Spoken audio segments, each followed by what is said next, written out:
It does function as an asset. It has particular qualities that differentiate it in terms of the way it performs from other assets. But we don't really promote art as an investment per se. This is The Bigger Picture, an inside look at the businesses that make the art world work and the stories behind the people that shape them. Today we are joined by Drew Watson, Head of Art Services with Bank of America New York, who enjoys more than 20 years' experience in art and finance. This show is brought to you by Arcata, the leading due diligence network specifically built for the art market and trusted by over 450 members. To understand how Arcata can help you comply and succeed with challenging regulations, go to arcata.com. We always start off with the same sort of question, which is how you sort of kicked off your interest in the arts, whether it's something you've always had or you were a latecomer to the sector. Yeah. Well, I mean, my personal interest in art came really unexpectedly at a young age.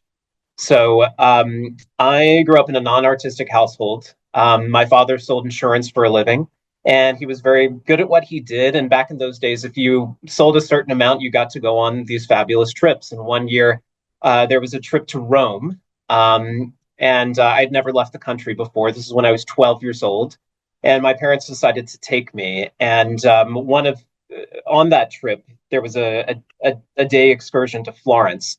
And I remember being in the Uffizi and at the Accademia, and my parents always tell this story about losing me in the museum, one of the museums in Florence. We're in a big group, and they were probably towards the back, and they looked around and they couldn't find their 12-year-old, and they're like, "Well, where is he?" They looked around and eventually found me way up at the front of the line, next to the tour guide, just soaking up everything that she had to say like a sponge. So, like so many other people. I'm not unique in this way, but so many other people before me, kind of in our time and in previous times, it was the Italian Renaissance in Florence that kind of was the initial, coup de foudre, as you would say in French, like, the moment that you fell in love. So, I mean, what a great introduction to travel. yeah, exactly. Yeah, it completely, opened the world to me. And And is that so what prompted, I mean, you're 12 then, but you went on, your BA was in art history, is that right? That's right. Yeah. So yeah, I was 12 then. So again, unexpectedly and very young, I kind of discovered my love for art. Again, non-artistic household, so it just happened totally by chance. I was the nerdy kid in middle school and high school that would stay at home on weekend nights, like a Friday night, and read art history textbooks, Jansen, anything I could get my hands on. I was just fascinated by it. I think because it represented, art could really transport you into a completely different time period when people maybe thought differently, or customs were different, or even different ways of viewing the world. And I was just fascinated by art as kind of a window into a broader world. And so from there, when I was an undergraduate, I went on to study art history and also French at Columbia University. So I wanted to come to New York and be at the center of all things art. And that was a fabulous experience. We got to have class in, the major institutions in New York at the Met, MoMA, et cetera. And then I also did a study abroad for a year in Paris, which, again, if you think about being in the This all centers sounds of the art terrible. world, especially now, right? So I just soaked it up like a sponge. I ate, lived, and breathed it, and it was just an incredibly enriching life experience. And in addition to really building up a base of knowledge that would serve me later in life. Of course, at that time, I had no idea where I was going to go with it. I had some vague notion of wanting to be a curator. But of course, as an undergraduate, you never know what exactly it takes to make it in the art world, regardless of what path or what role you're pursuing.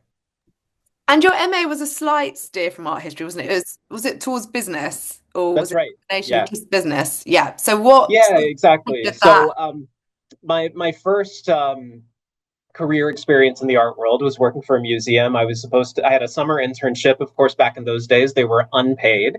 So what I did was I would work in a law firm for pay in the morning. And then in the afternoons, I would go to the museum and stay late into the night, doing anything and everything that they would allow me to do, whether it was donor research or helping install exhibitions, putting the wall text up, doing research, whatever it was. So I was originally supposed to be placed in a curatorial internship, but at the last minute, the curator I was supposed to be working with got some sort of fellowship to go off probably somewhere amazing and do field work or archival research. And so I was placed in the development department. And so, of course, when you are studying art history as an undergraduate, you're reading theory, you're building up your kind of foundation of knowledge in art history. It's very kind of esoteric in many ways. You're not really educated about what it takes to run a museum, and certainly what a development department does. And so that was another real kind of eye opener for me that was unexpected. So I became fascinated by the idea that museums were actually, they're organizations kind of like businesses that have to be run with a strategy, with all different types of expertise that are required, not just curatorial, but also financial, management, education, that they involve not only kind of programming, but also, retail and rentals and there's a board and all of the dynamics that go into the governance of an organization like that. And I found that to be absolutely fascinating. And so that was one of the things that inspired me to go to business school, get an MBA instead of getting a PhD, is because I thought it was fascinating, but also saw a real need for trained business people in the arts. So many people that run arts organizations have a pure kind of art background. So, in the case of a museum, for example, they trained as an art historian. They're maybe very good at what they do from an art historical perspective. And then they are called upon to take a leadership role. And I think a lot of times that transition can be very difficult for people because they have they don't know what it means to really formulate a strategy, to the financial acumen that it takes to run a large, complex organization, certainly to fundraise, et cetera. And so I thought, okay, if I could kind of build a unique profile for myself that was a hybrid between art history and also a formal business education, I could be there to really help address this gap in the industry, but also create opportunity for myself. And so that's exactly what I did. Over the course of going to business school, I became really interested in the commercial art world, naturally, kind of marrying those two different parts of my background. And so one thing led to another, and I ended up coming to Christie's in New York to have a wonderful experience there, which was incredible training ground to learn the commercial art world. Before Christie's, just going back a bit, am I right? You started working with not-for-profits first. That's right. Was that off the Yeah. back of the MBA, your initial experience, and through your museum internship, I'm guessing? Yeah, that was honestly before the MBA, and it's something that I did while I was getting the MBA and kind of immediately following. Just given my background in art history, working with institutions, kind of applying that business skill set, but then very quickly transitioning from that to working in the commercial side of the art world. And Christie's is obviously quite the commercial side of the art world. How Exactly. did that transition go? Was it a bit of a shock? How was the first role you sort of took on there? Yeah, it was. I mean, it was an incredible experience. Working in an auction house, as you know, is an incredible way to really train your eye with the volume of property that comes in and out of the building.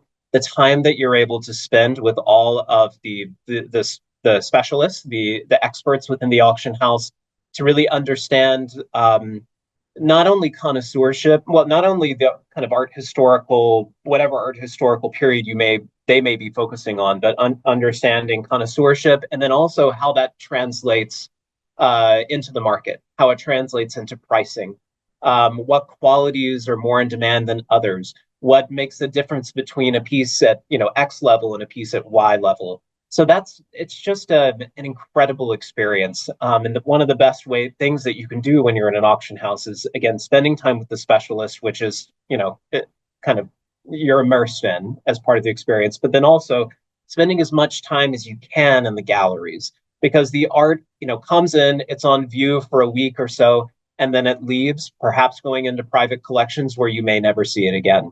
And so, again, just an incredible opportunity to learn about the market and also train your eye.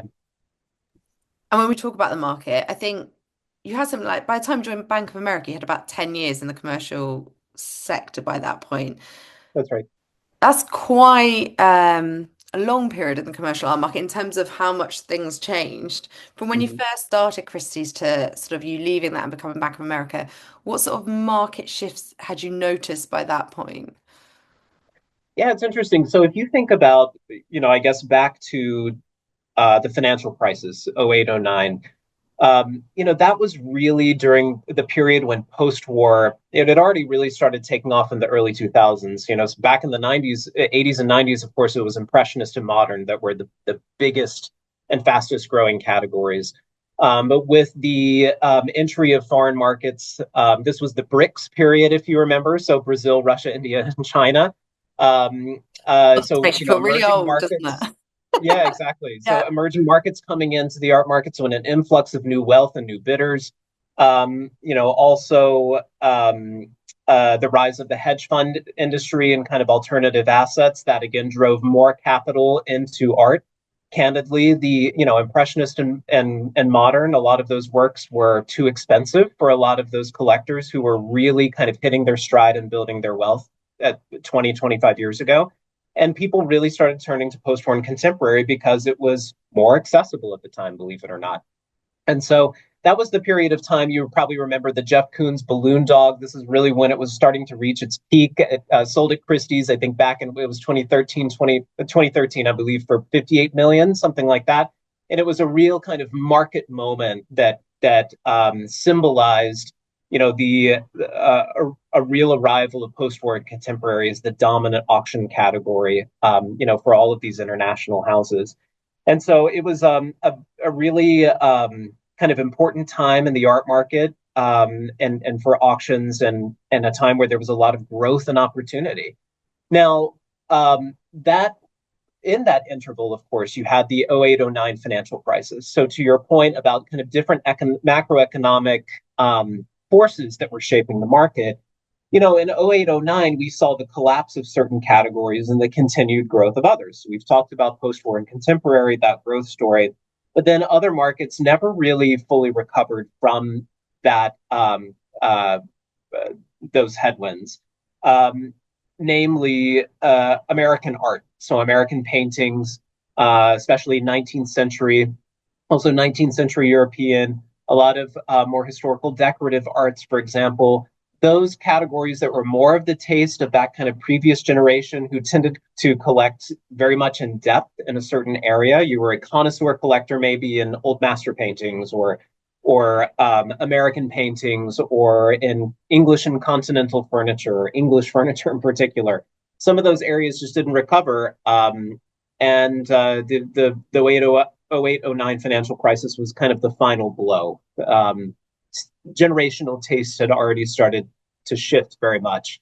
And then, prices reset from that disruption in the market and again, have been at a lower level ever since. And your role changed. Obviously, you then moved to Bank of America.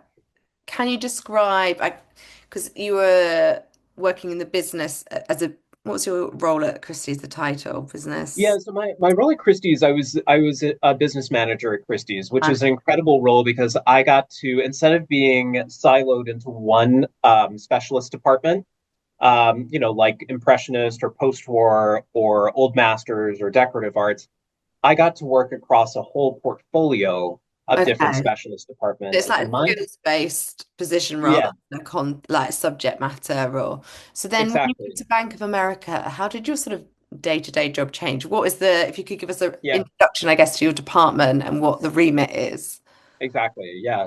So I mean, what my job was at Christie's, what I spent most of my time working on was more of the business side of the auction space. So managing teams, managing our P&L, our profitability, but also, and maybe most interestingly, doing a lot of the deal structuring for auctions and private sales.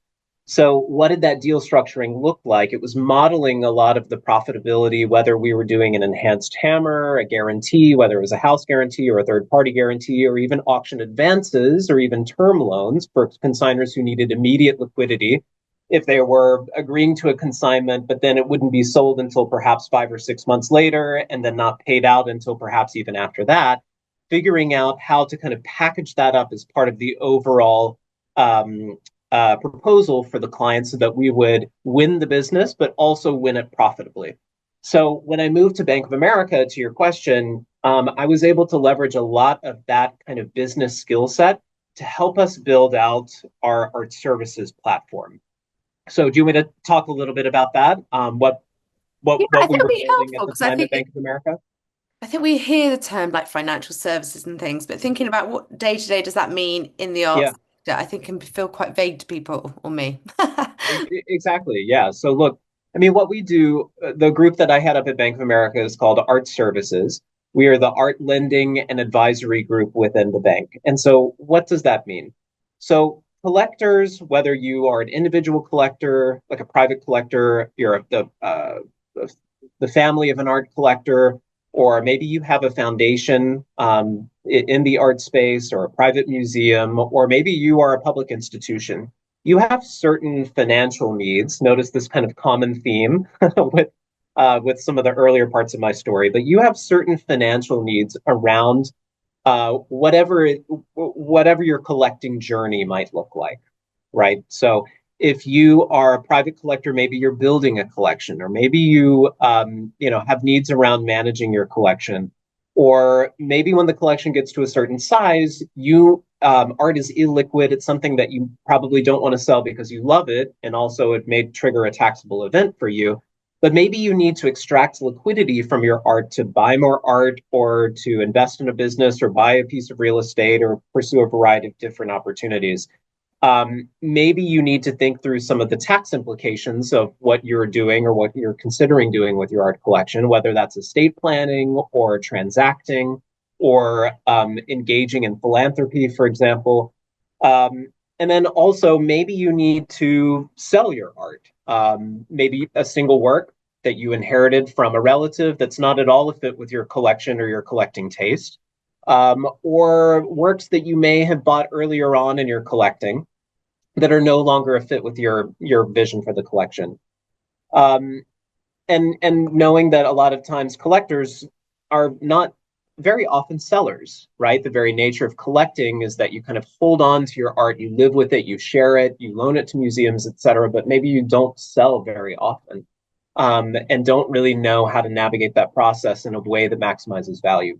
So, in looking at all of our clients who are kind of navigating the space, we developed our art services platform to provide a suite of services that helps clients address these very things, these very financial needs around their collecting. And so we're very active again across art lending. We're the largest art lender in the world, where we're structuring lines of credit, putting them in place against clients' art collections to help them access liquidity that they have tied up in art, which is an illiquid asset that doesn't generate any sort of cash in a way that real estate or a business could do.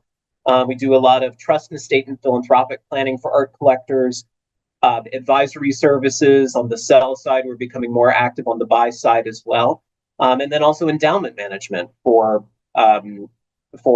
museums and institutions, right? They're in the art space. You want to be working with somebody who is a supporter of the space, who understands your mission, who could help you perhaps de-accession, who understands really, again, how your organization functions, but then also having this need around managing the endowment.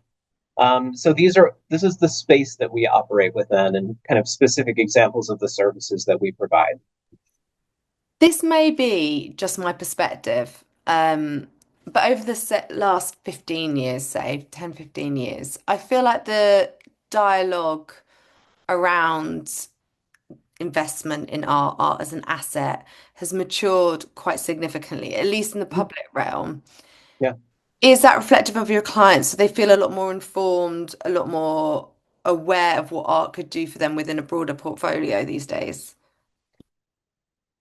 Yes, I think so. So let's maybe unpack some of that thinking. Um, so I do agree with you that there has been a philosophical shift over the past couple of decades. Collectors used to really think of their art as part of their overall lifestyle, as a passion, whether it was intellectual, aesthetic, social, etc. And it was almost kept completely separate from their financial life. They didn't carry the art on their balance sheet. They didn't really think about it as an asset that could appreciate in value over time, or one that could serve as loan collateral, or one that they needed to integrate into their overall estate plan in a thoughtful, nuanced way.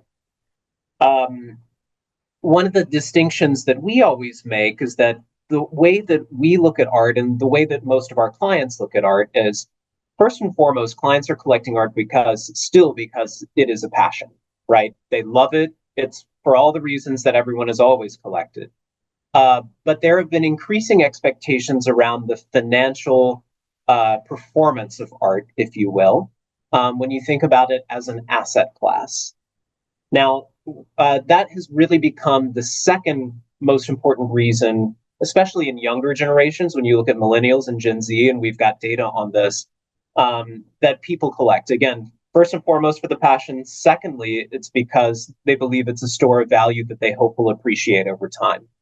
Now, you heard me mention a moment ago the word asset class. We think of art as an asset, right? It's, again, a store of value. It's something that clients are more frequently carrying on their balance sheet. They're using it as loan collateral. They're incorporating it into their estate plan. They're trying to maximize the value of it when they sell at auction through sophisticated deal structuring, so on and so forth. Um, what is really not included in our view of art is thinking of it as a pure investment. And you may say, well, what's the difference between an asset and an investment? So, an investment for us is something that, clients enter into for the sole purpose of, of financial gain. And our clients really approach art, again, with this kind of more nuanced perspective, right? Again, it's first and foremost about the passion, the lifestyle, the intellectual, the aesthetic pursuit, and then secondly, they want to make sure they're doing it well from a financial perspective. It does function as an asset. It has particular qualities that differentiate it in terms of the way it performs from other assets, but we don't really promote art as an investment per se. Yeah, I feel like that idea has sort of died off a little bit. I don't know again whether that my perspective is only from sort of like public dialogue rather than being in it. So it is quite interesting. And we obviously spoke about some of the macroeconomic forces in play when you were at Christie's. Since you joined Bank of America, you've had a few fun challenges like a global pandemic, another recession, inflation. Just Yes. wondering how those sort of major moments, or if those major moments have had an influence on, I guess, the clients that you work with and how they approach this asset class. Yeah, that's super interesting.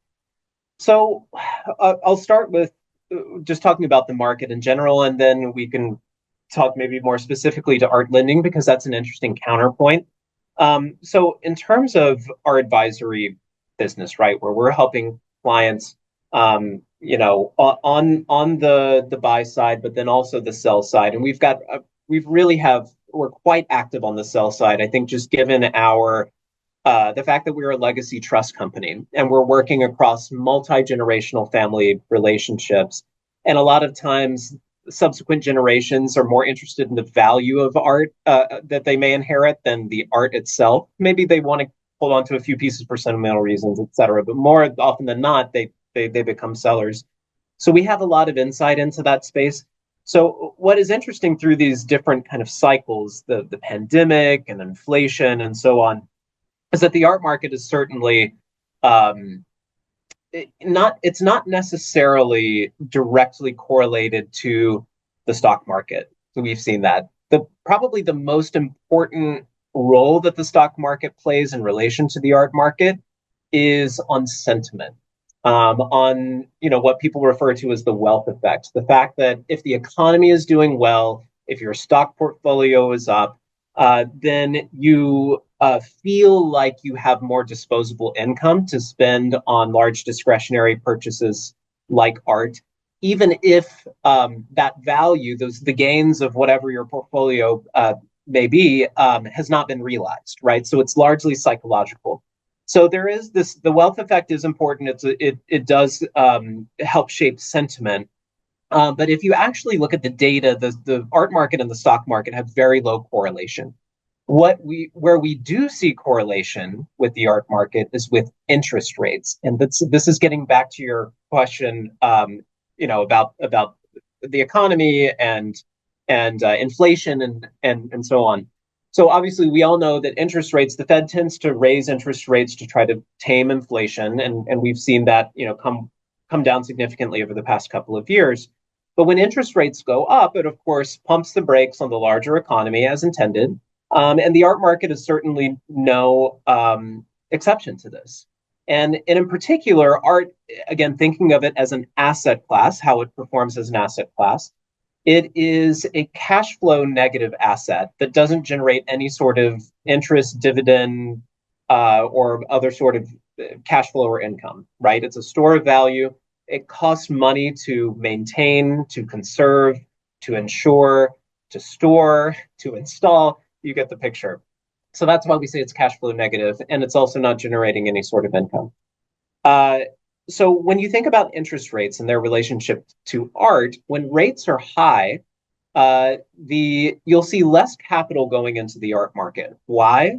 Because art, tying up your capital in art represents the opportunity cost to many collectors of what's going on in the broader market. If rates are high, and they could earn a greater return relatively risk free if you're thinking about treasuries, for example, in another area, then collectors are more resistant to tying up large amounts of capital in an asset that they know is not going to generate income, that's going to cost them money in the short term, and also be illiquid and come with high transaction cost and a expensive tax treatment beyond the normal capital gains. So conversely, when rates are low, we see more capital flow into art because that opportunity cost of tying up capital in an illiquid, non-generating asset is lower. So I always tell people, people always ask, how's what's going on? We're seeing volatility in the equities markets, for example. How is that going to affect the art market? It's really just that is largely based on sentiment. And as we know, sentiment is very fickle. It can kind of come and go. But the interest rate correlation is real. And that's something that we pay attention to very carefully. You'll notice that in the kind of recovery from the COVID period when we saw a lot of inflation and rates were very low, the market really roared back, in 2022 after COVID. Of course, you could say there was pent-up demand, et cetera, but the low rates were also a major driver of that.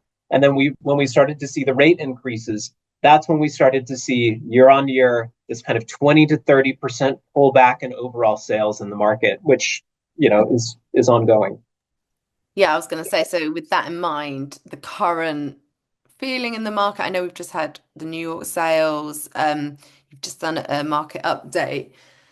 The behavior of the market, the feeling of a bit of a chill, and also we've got all these tariff conversations, that must feel quite predictable to you, I guess, given the context of what we've just discussed.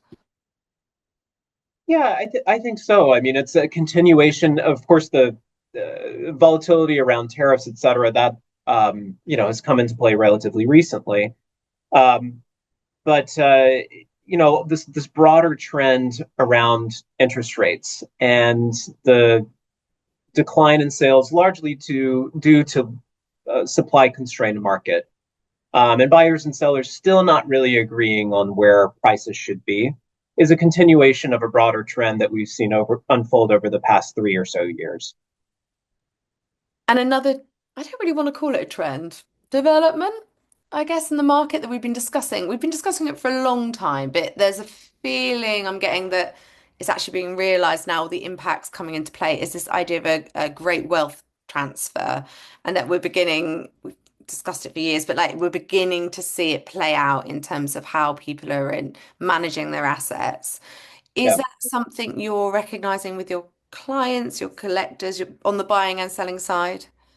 absolutely. I mean, the great wealth transfer is a huge macro driver for our business. Uh, Private banking very generally, but then also specifically related to art. So it's, some 84 trillion in assets are going to change hands, going from the kind of boomer generation to younger generations, millennials, Gen Z, et cetera, over the next couple of decades. And we expect so that is going to have an effect on the art market. We're already starting to see some of that. But then also, don't forget, 2 to 3 trillion of that is art and collectibles. So it's not only going to be driving capital into the art market, but also driving supply into the art market. In the nearer term, what we've seen is I think, part of the broader great wealth transfer is the increasing role that women are playing in the art market.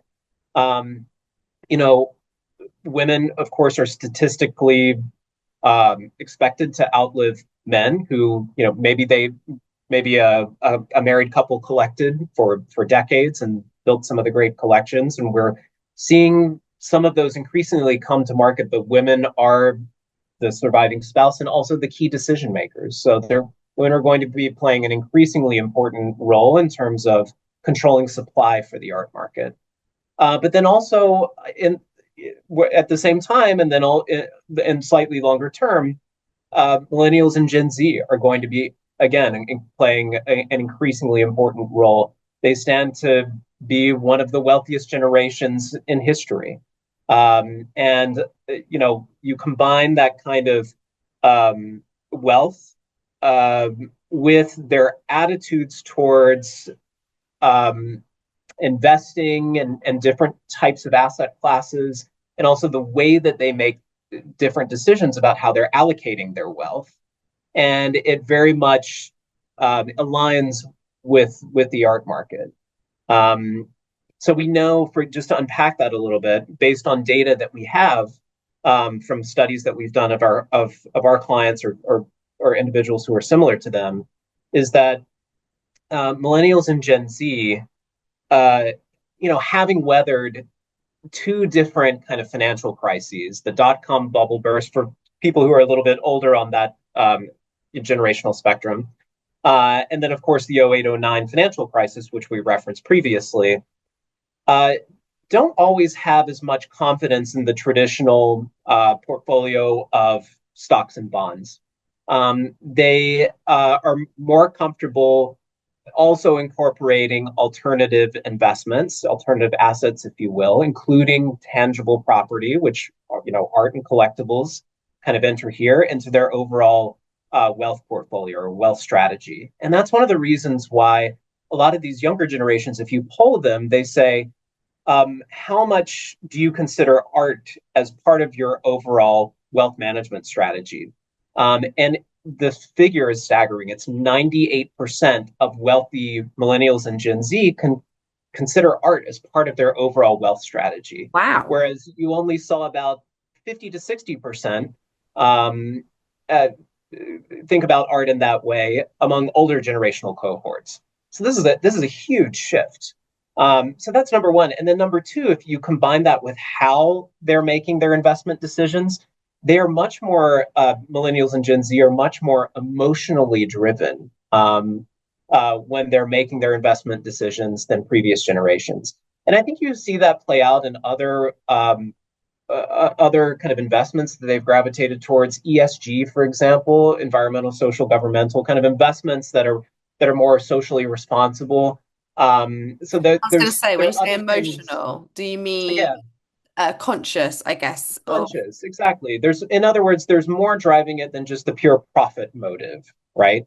And I think, and again, not that I'm casting art in light of an investment, but if you think about this this kind of philosophy, this mentality that these younger generations have, um, as they are making their decisions about how they are allocating and managing their wealth. And you combine these two, right? They like kind of alternative assets, hard assets, illiquid assets, and then also tend to be more kind of emotionally driven in some of their decision making as they're allocating their wealth. That aligns uh, fairly neatly with with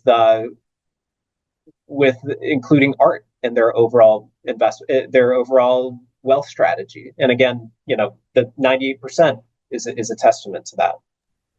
I mean, that all looks very promising for the art market. One of the, I guess, not less promising, but one of the areas that's struggling more with its traditional models, I guess we discuss a lot about galleries, particularly we've been looking in the UK, the actual sort of business model of a gallery. I'm just wondering how that's developing and faring in this sort of contemporary climate. Yeah, it's interesting. So, I mean, the gallery model, it's tough. They're dealing with a rising cost structure. Yeah, their overhead is expensive. Certainly, art fairs they've presented tremendous opportunity to dealers and galleries, but they are an increasing segment of their overall cost structure. I think they account for over a third of the costs that galleries take on as they operate. By the time you total up the cost of the booth, all of the travel and expense, the client entertainment, et cetera, around that, it's very expensive. And there's of course no guarantee that you're going to make any sales that will even cover those costs if you go to the fair. We've seen a lot of consolidation in the gallery space as a result. A lot of the smaller kind of mid tier galleries have not been able to kind of weather the this kind of economic pressure as they're getting squeezed, and so we've seen some go out of business. Again, some consolidate. We've seen the mega galleries continue to rise, due to their kind of the strength of their brands, the their global scope, um, uh, and the large footprint, et cetera. But then we've seen some of the smaller galleries kind of adopt um, emerging models, sharing exhibition space, sharing booths. Um, we've seen other models arise, like the artist agency model, where that really just kind of turns the whole traditional role of the gallery on its head. So it's a tough space. On one hand, you've got the auction houses who are really ramping up their private sales, which is of course traditional territory of the dealers. And then on the other end of the spectrum, you've got artist agencies that are a bit on the rise, helping kind of foster and nurture the careers of artists and thinking about them outside of the box of the traditional gallery model and all the different kind of income streams that an artist may have, and the different opportunities outside of simply organizing exhibitions and selling art, etc. And then galleries find themselves getting squeezed. You put on top of that the increasing cost structure and the intensely competitive space that they already operate within. So it's a difficult business. And I think the other factor, at least in the UK, conversations we've been having is the sort of growing regulatory, not pressure, but framework that Right, having to understand, particularly for the smaller to medium galleries, trying to get your head around. There's always the tax structures, which are always fun, but like the regulatory obligations around due right. diligence, it Yeah, just around due adds to diligence, like the, the anti-money laundering, KYC, all these additional components, the regulatory requirements, which are not a bad thing, but it's change. It used to be kind of the wild, wild west, and now the space is becoming more regulated.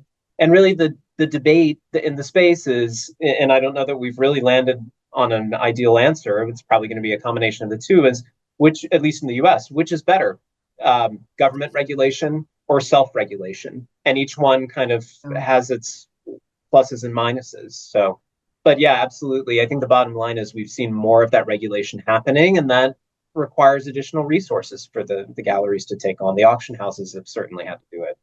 yeah. I mean, as you say, it's necessary. It's ultimately good for business, but it's that added pressure on those smaller entities. Um, Yeah. so, in addition to your day job, because obviously you haven't got enough on there, you're also a member of the Holt Smithson Foundation, I believe, and Mhm. the TAFAF Advisory Board.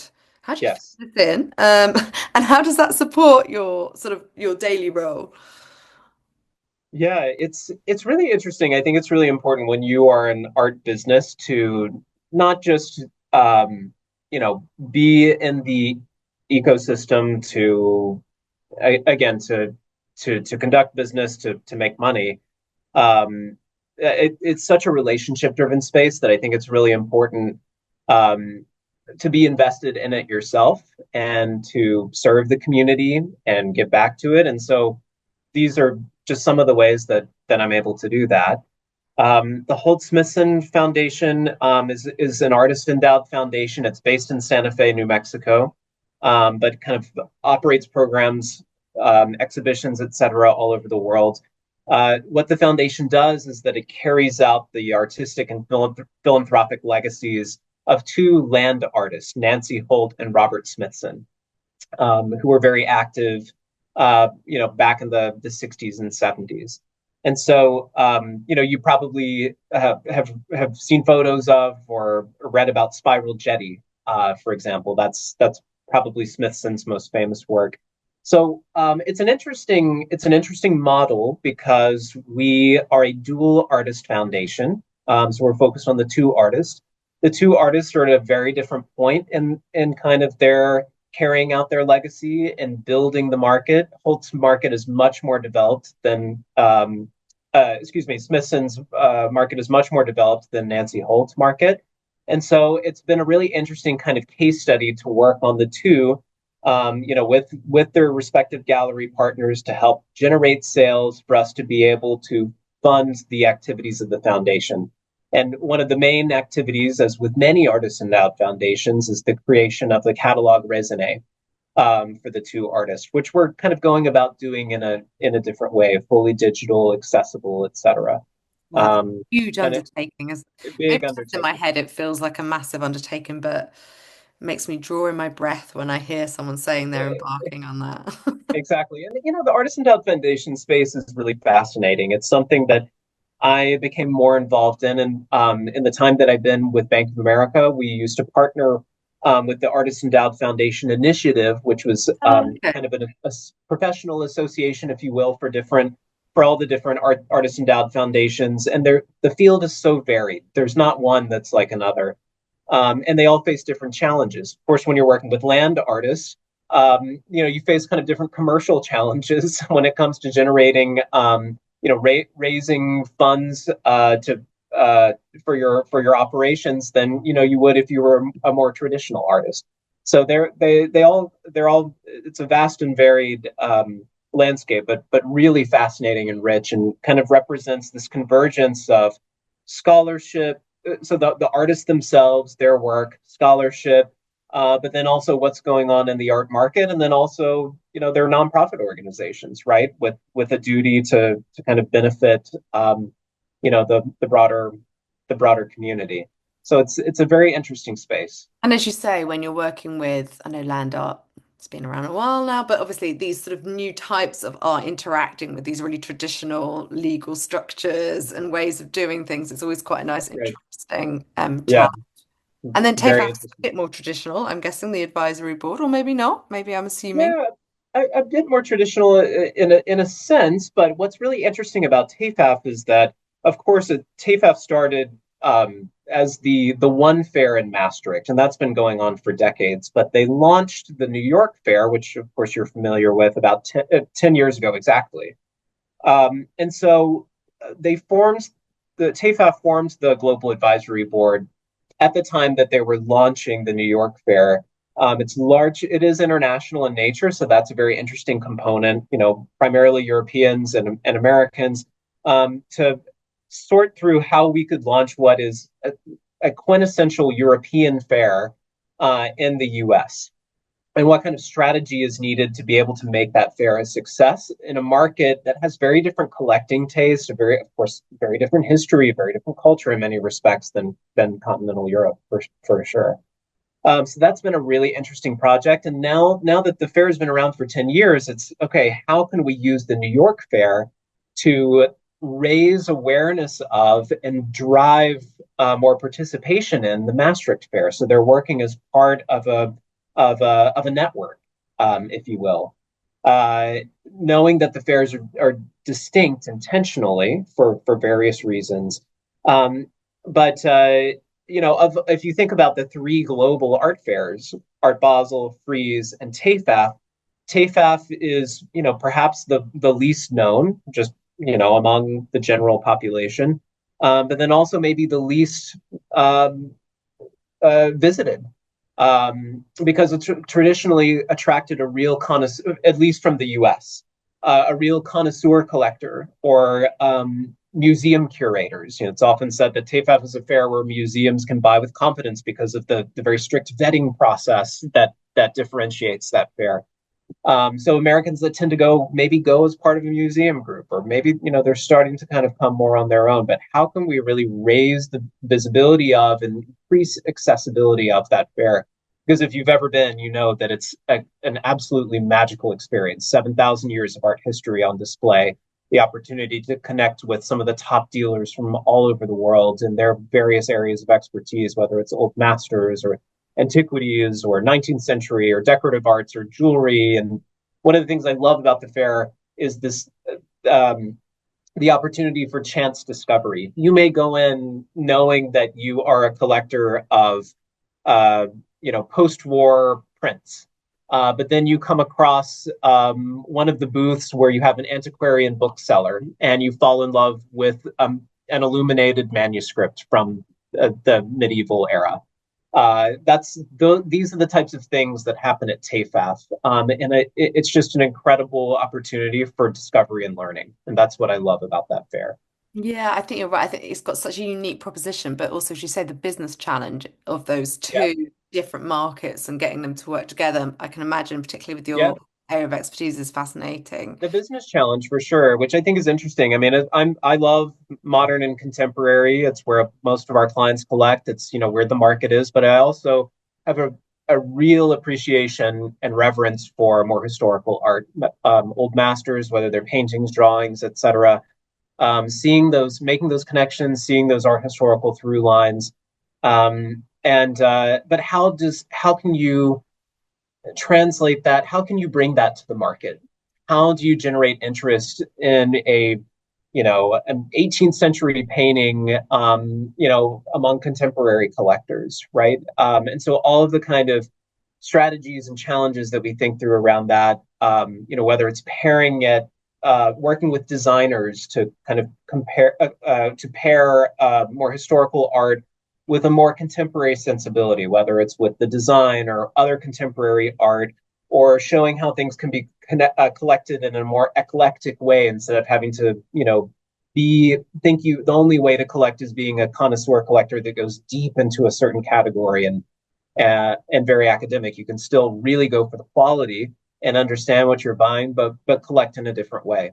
So I think this is something, and again, like harkening back to what we were talking about earlier in the conversation, these rising generations that have a lot of disposable wealth, that are passionate about art, that are thinking about art as part of their overall financial life. This is something, they are collecting. We see even more interest in collecting among younger generational cohorts than older generational cohorts. I mean, with the older generations, it was, if you poll a representative sample of wealthy individuals, 1 in 5 of the older generations would be interested in collecting. That number is more than double for these younger generational cohorts. So there's Wow. intense interest in collecting, but so it's growing for sure. Hmm. But the playbook is different. They're going about it in a different way. They're other categories that younger generational cohorts tend to gravitate towards. And even if they are interested in some of the more traditional categories, again, they're collecting in a different way. God, it's fascinating. And I think if you want to be at the heart of all those conversations, you can't really beat TOEFL for that sort of dialogue between all these developments. And then we always ask this for our guests, and we often get similar responses, but I'm going to ask you as well. If someone, a lot of our listeners are sort of either starting out on a journey in a career or thinking about a career in the art sector, which is so broad, as we know, the type of professions out there, what advice would you give, or do you have any advice you would give? Oh gosh, yes, great question. I would one thing that's always served me is, and this is a cliche, but follow your passion, do what you love.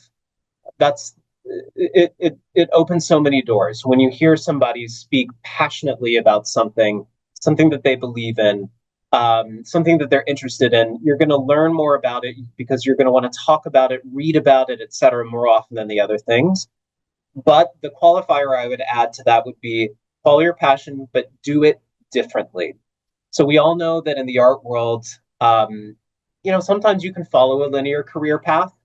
Uh, but I find the people that have, and of course I'm biased because this was my own journey, but I find that the people who have, maybe less linear career paths, who have taken a more opportunistic approach, uh, maybe not only have a more interesting profile and perspective, but maybe go further faster.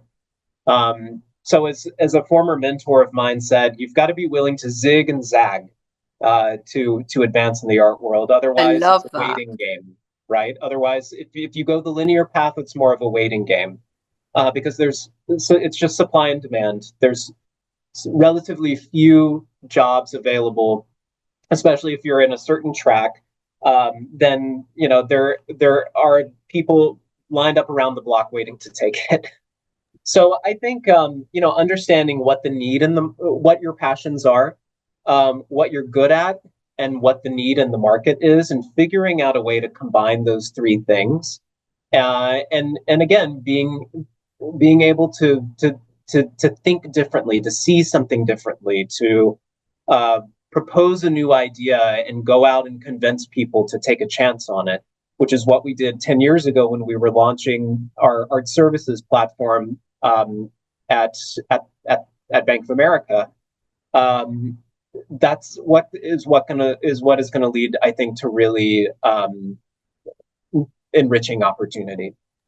I mean, I think that's pretty sound advice for careers in any sector, but I think particularly the zigzag ethos works very well in this market. I think, as you rightly say, I think the most interesting careers are ones that have taken a few different routes in our sector. So fascinating, and thank you for your time today. Like, it's so interesting to hear your route and your zig and zags, and also your insights on the market. It's always an interesting market, but I think particularly at the moment there's some really interesting factors in place. It's great to have your insight on it. Thank you for your time. Thank you so much for having me. This was a lot of fun. Thank you for listening. You can follow and subscribe to The Bigger Picture wherever you get your podcasts.